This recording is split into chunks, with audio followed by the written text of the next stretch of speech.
छीट के खियावेला, नून छीट के खियावेला।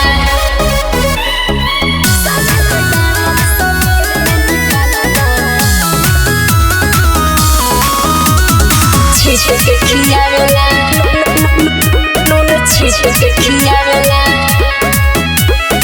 शादी के बाद चिकनाई गइल बारू, से ढेर सुघराई गइल बारू। अरे कौन विटामिन का असर है बता। शादी के बाद चिकनाई गइल बारू, पहले से ढेर सुघराई गइल बारू। अच्छा कौन बलमा विटामिन पियावेला। सुना साझ के डालल सबेर में निकालेला, हमरो बोलम नून छीट के खियावेला। साझ के डालल सबेर में निकालेला, हमरो बोलम नून छीट के खियावेला। छीट के खियावेला, नून छीट के खियावेला।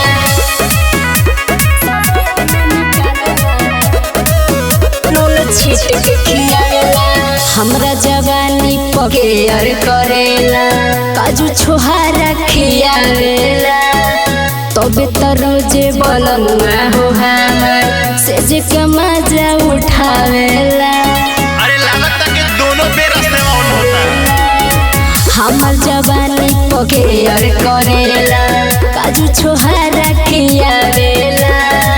तबे तो रोजे बलनुआ हो हमर से के मजा उठावेला। अरे कौन कौन ट्रिक लगावेला। साझ के डालल सबेर में निकालेला, हमरो बोलम नून छीट के खियावेला। साझ के डालल सबेर में निकालेला, हमरो बोलम नून छीट के खियावेला। छीट के खियावेला, नून छीट के खियावेला।